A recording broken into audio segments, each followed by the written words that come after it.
No one knew the quiet nurse was a battle-hardened commander, until her orders stunned the entire hospital.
She never raised her voice.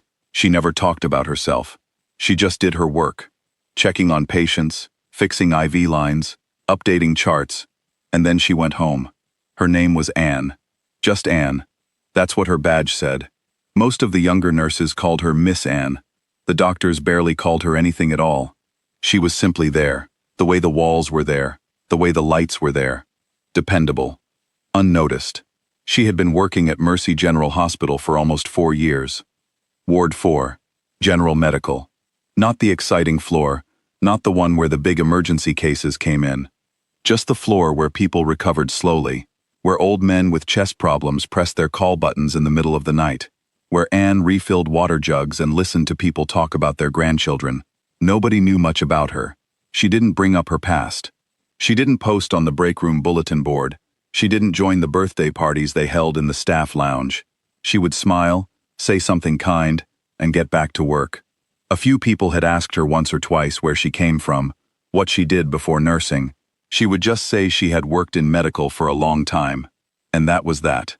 What nobody in that hospital knew, not the head nurse, not the senior doctors, not the hospital director who sometimes walked through the wards like a man inspecting his property, was that Anne had spent 30 years in the military. She had deployed to conflict zones twice. She had run field hospitals in places where the electricity cut out mid-surgery and the supplies ran out before the wounded did. She held the rank of lieutenant colonel when she retired. She had more citations on her record than most people had years of service. She never mentioned any of it. Not because she was hiding it, not because she was ashamed, but because, in her experience, the people who talked the most about what they had done were usually the ones who had done the least. She had learned a long time ago that work speaks. Words are just noise. The night everything changed was a Friday in November. A storm had been building since early afternoon, the kind that turns the sky a strange yellowish gray and makes everyone nervous without quite knowing why. By 8 in the evening, the roads outside the city were sheets of black ice. The hospital was running short-staffed because of the holiday weekend. 2 senior doctors had already called in. The charge nurse on the night shift was a man named Robert, who had been doing this job for 12 years and thought, wrongly, that he had seen everything.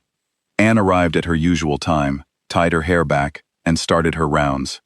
At 9:47 p.m., the radio chatter from the ER down the hall picked up suddenly. Then there were voices, urgent, overlapping, then running footsteps. Anne paused mid-chart and listened the way someone listens when they already know what the sound means. A 5-vehicle collision on the highway. Ice. A lorry had gone sideways and taken everything with it. 23 casualties were incoming. Some walking, some not. Anne set down her pen and walked toward the emergency department. What she found when she got there was not exactly chaos. It was something worse than chaos. It was the moment right before chaos fully takes over, when everyone can feel the situation slipping, but nobody has moved to grab it yet. The ER doctor on duty, Dr. Rashid, had just collapsed at the nurses' station with a sudden cardiac event. He was being attended to in the corner by two nurses who looked absolutely terrified. The senior attending physician was unreachable, phone going to voicemail. Two young residents were standing near the entrance, arguing about which incoming patient should take priority. An ambulance was already in the bay. Then another one. The radio crackled with a third. Robert, the charge nurse, was standing in the middle of it all with a clipboard pressed against his chest, looking like a man who had just realized the floor had disappeared beneath his feet. Anne stood at the threshold of the ER for about 4 seconds. Just 4 seconds. She looked at the bays, counted the staff, noted which equipment was already positioned and which wasn't, clocked the two residents still arguing, registered the sound of the first stretcher coming through the doors. Then she spoke. She didn't shout. She didn't need to. There was something in her voice, a quality that people would try to describe later and struggle to put into words. It was calm, but not soft. It was quiet, but it filled the room. It was the voice of someone who had given orders in places where getting it wrong meant people died, and who had learned that panic is contagious, but certainty is more so. "Listen to me," she said. "We are running 3 teams right now. I need the 2 fastest nurses on airways. You and you." She pointed without hesitation. "Dr. Patel, you are running the trauma bay. I need a count of available surgical suites in the next 60 seconds. Someone get me a blood bank update. Robert, I need you on family coordination. Right now, that's yours. The rest of you, follow my direction. Let's move." The room moved. That was the thing that surprised people the most when they talked about it afterward. Nobody questioned her. Nobody said, "Who are you?" Nobody said, "You're just a nurse from Ward 4. They just moved. It was like watching a fire suddenly get oxygen. Everything that had been stuck lurched forward at once. The first stretcher came through. Anne was already there. For the next 2 hours, she directed the emergency response with a precision that nobody in that building had ever witnessed from someone in scrubs. She called triage priorities with the kind of confident speed that comes from having done it in conditions no simulation can prepare you for. She caught a dosage error before it reached a patient. She repositioned the entire team twice as new information came in. She kept her voice level the entire time, not loud, never frantic, just steady. A compass needle that didn't move no matter how the storm shook. At one point, one of the young residents, Dr. Nadia, fresh out of training, and still wearing the slightly stunned expression she had arrived with, pulled Anne aside for 30 seconds between patients. "I'm sorry," she said, "but I have to ask, who are you? Where did you learn to do this?" Anne was already looking at the next chart. "I'm the nurse from Ward 4, she said. "Now let's go." It was the hospital director who found out first. He had been called in at 10 o'clock and had spent the first hour standing at the edge of the ER floor watching, trying to understand what he was seeing. He had been in hospital administration for 22 years. He had managed crises. He had restructured departments. He had hired and fired more people than he could count. He had never seen anything like this. He asked someone who the woman in charge was. They told him her name was Anne, Ward 4 nurse. He went to the records office himself, which was unusual for him, and pulled her full personnel file. He stood in the corridor outside the records room for a long time, reading. Retired Lieutenant Colonel. 30 years of military service. 2 combat deployments, both in active conflict zones. Led a mass casualty response during a direct attack on a field hospital. Saved 31 lives in a situation where the structure around her was literally falling apart. 2 Bronze Stars. A commendation that used words like exceptional command judgment under extreme duress. He looked up from the file. Through the window at the end of the corridor, he could see her, still moving, still directing, still perfectly calm, in a pair of hospital scrubs with her name badge clipped to her chest. He didn't say anything for a very long time. There was nothing that felt adequate. By 2 o'clock in the morning, all 23 patients from the collision had been stabilized or taken into surgery. 2 were in critical condition, but the doctors said they would make it. The ER was quiet in the way that only comes after something enormous has passed through it. That particular exhausted hush, like the silence after a long rain. The staff started to breathe again. People gathered in the break room, not for any organized reason, just because they needed to be somewhere warm with other people. They talked in low voices about what had happened, comparing notes the way people do after they have all been through the same strange thing together.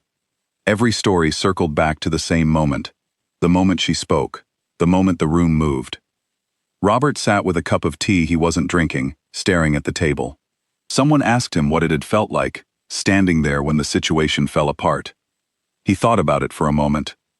Honestly, he said, I was lost. I knew I was lost.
I've never felt that before.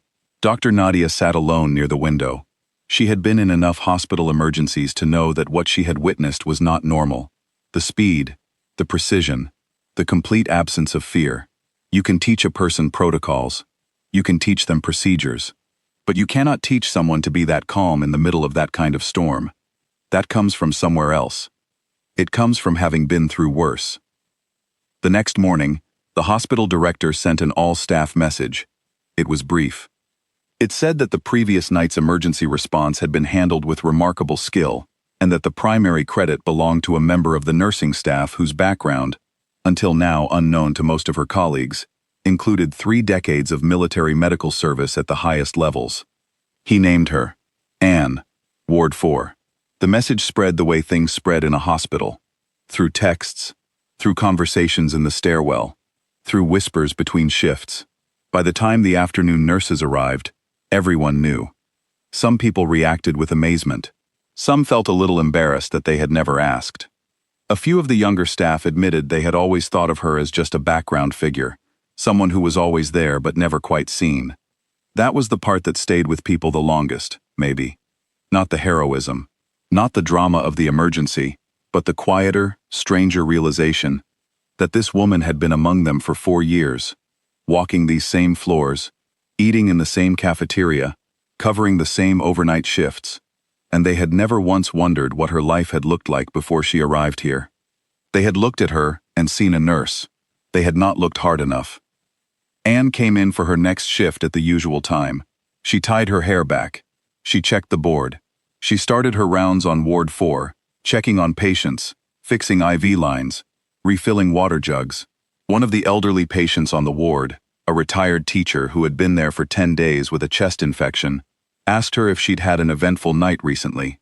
He'd heard something about a big emergency.